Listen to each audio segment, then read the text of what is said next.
Good morning सभी को। आज हम बात करेंगे स्वतंत्रता के पश्चात शिक्षा। जैसा कि कल मैंने आप लोगों को बताया था कि स्वतंत्रता के पहले की शिक्षा व्यवस्था क्या थी, उसमें बहुत सारी चीज़ें आपने पढ़ा। तो आज हम बात करेंगे स्वतंत्रता के पश्चात शिक्षा क्या थी। सबसे पहले हम देखेंगे भूमिका। 1850 तक भारत में गुरुकुल की प्रथा थी। जैसा कि आप देख रहे हैं, मैंने आप लोगों को गुरुकुल प्राचीन शिक्षा के विषय में पढ़ाया था। तो मैकाले द्वारा अंग्रेजी शिक्षा के संस्करण के कारण भारत में प्राचीन शिक्षा व्यवस्था का अंत हुआ। इसके पहले ही मैंने आपको बताया था कि मैकाले ने अंग्रेजी का बहुत ही ज़्यादा समर्थन किया। वो पूरे देश को एक अंग्रेजी सूत्र में बांधना चाहता था। जैसा कि आज वो चीज़ आपके सामने आज वर्तमान समय में भी आप उसका प्रभाव देख रहे हैं कि उस समय मैकाले ने कैसी ऐसी योजना बनाई थी कि उसका प्रभाव आज तक, उसकी छाप आज तक नहीं गई। मैकाले जानता था कि जैसे अगर विदेश से या उनके वहाँ से कोई व्यक्ति को बुलाया जाए वर्क करने के लिए भारत में, तो उन्हें बहुत ज़्यादा मानदेय या पैसे देना पड़ता था। तो उसने बहुत ही सोची समझी योजना बनाई शिक्षा के माध्यम से कि वो चाहता था कि जो यहाँ के भारतीय हैं उन्हें कुछ पढ़ा लिखा दिया जाए, यानी कि शिक्षित कर दिया जाए अंग्रेजी में, जिससे वो काम कर सकें और कम वेतन में ही उनका काम चल जाए। तो इसीलिए उसने कहा था कि रूप और रंग से भले ही ये भारतीय रहें, लेकिन ज्ञान और शिक्षा से इन्हें हमें उनको अंग्रेज एक तरह से वो बनाना चाहते थे, और कहीं ना कहीं ये सार्थक भी हो गया था। तो आज हम देखेंगे कि स्वतंत्रता के पश्चात जैसे भारत स्वतंत्र हो चुका था, उसके बाद शिक्षा, क्योंकि जब देश में बदलाव होता है तो उसका प्रभाव हर क्षेत्र में पड़ता है। इसी तरह शिक्षा के क्षेत्र में क्या प्रभाव पड़ा, कौन कौन से ऐसे आयोग बने, उसमें क्या क्या चीज़ें कही गई है, क्या क्या सिफारिशें हुई, तो वो चीज़ें हम जानते हैं। तो यहाँ आप देख रहे हैं कि अंग्रेज शिक्षा संस्करण के कारण भारत में प्राचीन शिक्षा का पूर्णतः ही अंत हो गया। भारत में जो गुरुकुल से तोड़ दिए गए, उनके स्थान में कॉन्वेंट और पब्लिक स्कूल खोल दिए गए थे। विश्वविद्यालय शिक्षा आयोग, इसमें भारत सरकार द्वारा 1948 के नवंबर माह में इसकी विश्वविद्यालय शिक्षा की व्यवस्था रिपोर्ट देने के लिए प्रस्तुत किया गया था। 1947 में भारत के आज़ाद होने के बाद इस बात की आवश्यकता अनुभव हुई कि देश की विश्वविद्यालय शिक्षा का पुनर्रचना की जाए, ताकि वह राष्ट्रीय सांस्कृतिक पुनरुत्थान में सहायता हो सके। साथ ही वैज्ञानिक और तकनीकी प्रकार के मानव शक्ति का भी विकास सुनिश्चित हो सके। तो इस आयोग के जो अध्यक्ष हैं डॉक्टर सर्वपल्ली राधाकृष्णन थे। जैसे कि आप यहाँ पे देख रहे हैं क्या क्या उन्होंने सिफारिशें दी हैं विश्वविद्यालय शिक्षा आयोग में, वो चीज़ें आप यहाँ पर देखेंगे। जैसे पहला है लोकतंत्र के लिए प्रशिक्षित करना, आत्मविश्वास के लिए प्रशिक्षण देना,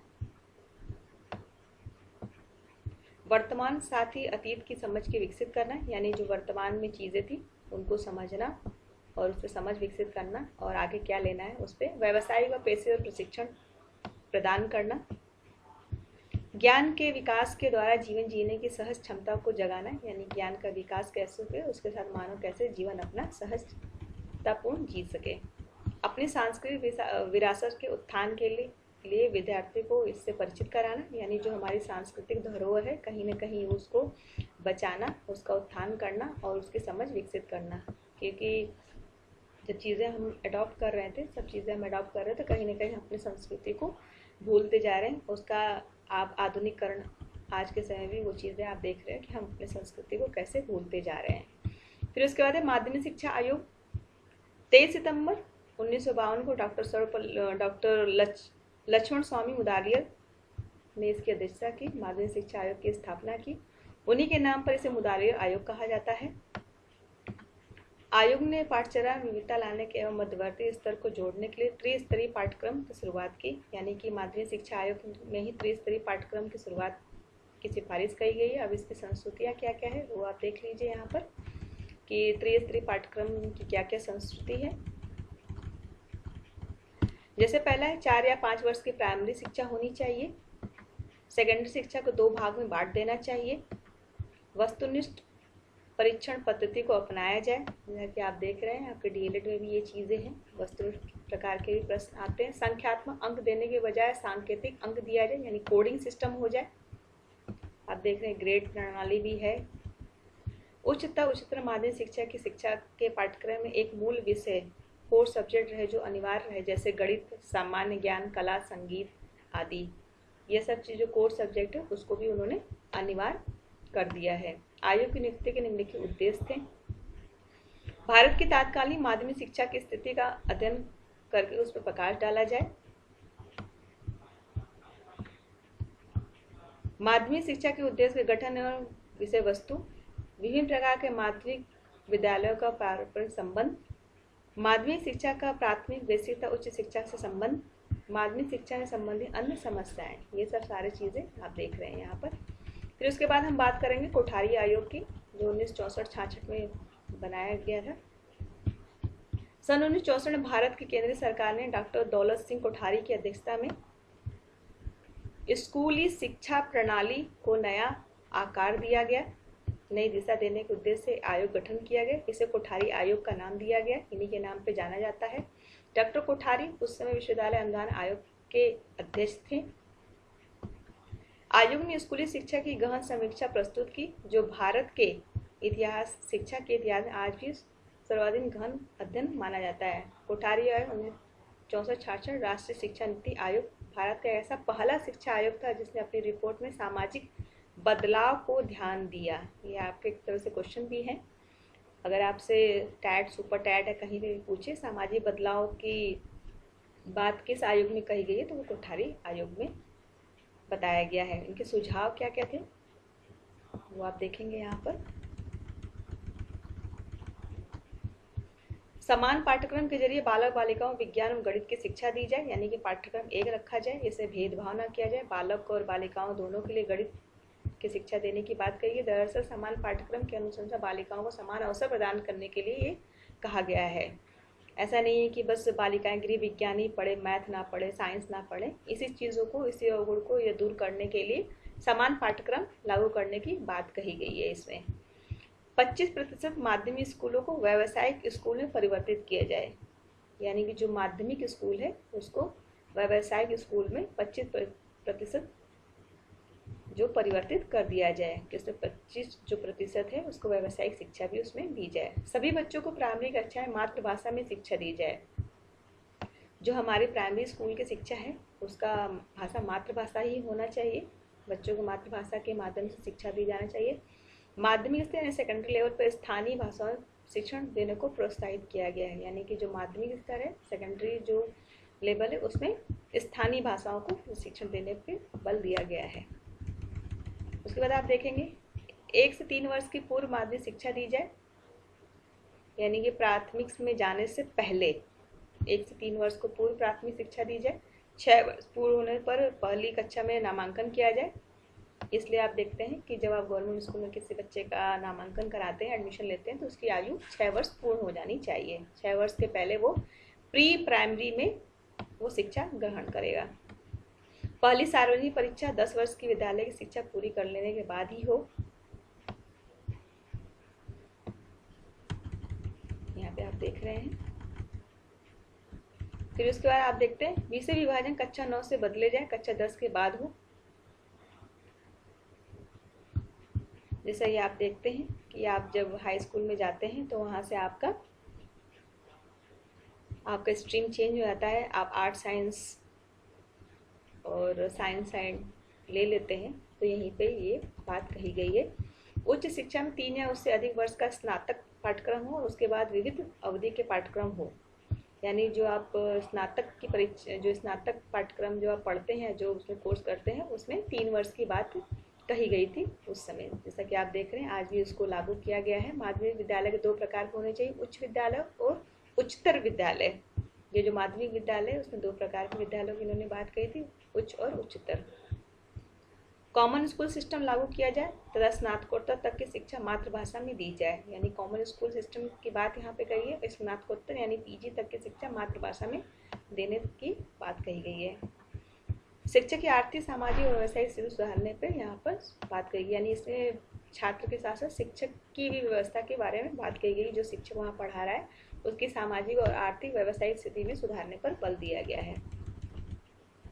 उसके बाद आप देखेंगे राष्ट्रीय शिक्षा नीति 1968। इस इसमें कहा गया है कि 24 जुलाई 1968 को भारत की प्रथम राष्ट्रीय शिक्षा नीति यानी कि 1968 को भारत की प्रथम राष्ट्रीय शिक्षा नीति की घोषणा की गई। यह पूर्ण रूप से कोठारी आयोग के प्रतिवेदन पर आधारित थी। अगर आपसे क्वेश्चन पूछ दिया जाए कि राष्ट्रीय शिक्षा नीति किसके पूर्ण रूप से किस प्रतिवेदन पर आधारित है, तो वो कोठारी आयोग के प्रतिवेदन पर आधारित थी। सामाजिक दक्षता, राष्ट्रीय एकता, समाजवादी समाज की स्थापना करने का लक्ष्य निर्धारित किया गया था। इसमें शिक्षा प्रणाली का रूपांतर, 10+2+3 पद्धति का विकास, हिंदी का संपर्क भाषा के रूप में विकास, 10+2+ देख रहे हैं आप यहाँ पर, यानी कि 10 high school +2 inter +3 BA, Hindi संपर्क भाषा के रूप में विकास की शिक्षा के अवसरों की समानता की बात कही गई है। इसमें विज्ञान तकनीकी शिक्षा पर बल, नैतिक सामाजिक मूल्यों के विकास पर जोर दिया गया है। उसके बाद आप देखेंगे राष्ट्रीय शिक्षा नीति 1986। भारतीय संविधान के चौथे भाग में यानी कि राष्ट्रीय शिक्षा नीति 1986 के संविधान में उल्लेखित किया गया है। तो ये भारतीय संविधान के चौथे भाग में उल्लेखित निर्देशक तत्वों में कहा गया है कि प्राथमिक स्तर के सभी बच्चों को अनिवार्य निःशुल्क शिक्षा की व्यवस्था की जाए। अगर आपसे क्वेश्चन पूछे प्राथमिक स्तर के सभी बच्चों को अनिवार्य निःशुल्क शिक्षा की व्यवस्था की बात किस कमीशन में कही गई है, तो वो है राष्ट्रीय शिक्षा नीति। यानी किस नीति में बात कही गई, तो राष्ट्रीय शिक्षा नीति 1986 में। 1948 डॉक्टर राधाकृष्णन की अध्यक्षता में विश्वविद्यालय शिक्षा आयोग के गठन के साथ ही भारत में शिक्षा प्रणाली की व्यवस्था का काम शुरू हो गया था। 1952 में लक्ष्मण स्वामी मुदारिया की अध्यक्षता में गठित भारतीय शिक्षा नीति आयोग, 1964 में दौलत सिंह कोठारी की अध्यक्षता में गठित शिक्षा आयोग के अनुशंसाओं के आधार पर 1968 में शिक्षा नीति पर एक प्रस्ताव पारित किया गया, जिसमें राष्ट्रीय विकास के प्रति वचनबद्ध, चरित्रवान, कार्यकुशल युवकों को तैयार करने का लक्ष्य रखा गया था कि कैसे वो अपने देश के लिए प्रति वफादार रहें, चरित्रवान रहें और अपने कार्य के प्रति कार्यकुशल रहें। ऐसे युवक और युवतियों को तैयार किया गया था, लक्ष्य रखा गया था।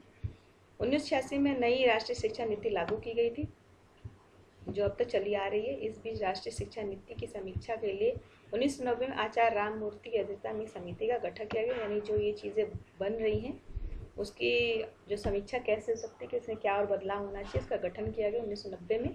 1993 में प्रोफेसर यशपाल समिति का भी गठन किया गया। इसके बाद आप देखेंगे आचार्य राममूर्ति समिति।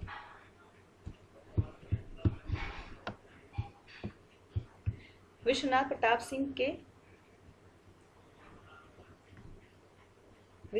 सिंह के जो वाली भारतीय सरकार ने थी 7 नवंबर 1990 के प्रस्ताव राष्ट्रीय शिक्षा नीति के 1986 की बदलती हुई परिस्थिति के विषय में दलों के लिए एक समिति का गठन किया गया। इसके अध्यक्ष प्रसिद्ध गांधीवादी विचारधारा के यानी जो प्रसिद्ध है गांधीवादी विचारधारा और समाजशास्त्री आचार्य राममूर्ति थे। यह पहला आयोग था जो एक लंबे समय से नहीं लिया गया था और एक और आधे साल के भीतर अपनी रिपोर्ट तत्कालीन प्रधानमंत्री चंद्रशेखर को इन्होंने अपनी रिपोर्ट सौंप दी थी, जो आचार्य राममूर्ति समिति है यहाँ पर। तो आप ये चीज़ देख रहे हैं कि कैसे यहाँ बहुत सारी ऐसी समितियाँ बनाई गई हैं शिक्षा में सुधार के लिए। यहाँ पे बहुत सारे ऐसे समिति हैं, जैसा कि आप यहाँ पर देख रहे हैं। 1948 में राधाकृष्णन की अध्यक्षता में विश्वविद्यालय आयोग, 1964 दौलत सिंह कोठारी आयोग और यहाँ पे मुदालियर आयोग 1952 में, 1968 की शिक्षा नीति, ये सब सारे आयोग का गठन किया गया स्वतंत्रता के बाद शिक्षा में सुधार के लिए। तो आप यहाँ पर राष्ट्रीय शिक्षा नीति 68 यहाँ पर बहुत सारी चीज़ों का आपने अध्ययन किया है यहाँ पर, और आपको ऐसे पता चल गया होगा कि आप तुलना कर सकते हैं कि स्वतंत्रता के पहले क्या क्या नीतियाँ थी, उसमें क्या क्या सुझाव दिए गए थे, और स्वतंत्रता के बाद कौन कौन से ऐसे आयोग बनाए गए थे जो कि शिक्षा में सुधार में और काम कर रहे हैं। तो इन सब नीतियों के साथ आप जान पाए हैं कि कैसे हमारा देश शिक्षा में वर्क कर रहा है। तो ये सब चीज़ें आपको समझने और जानने में आपको प्रयास मदद करेगा कि कैसे हमारी शिक्षा व्यवस्था है। तो इसी के साथ आगे हम फिर नेक्स्ट लेकर आएंगे जो आपके DELED के सेकंड सेमेस्टर में टॉपिक है। तब तक के लिए धन्यवाद।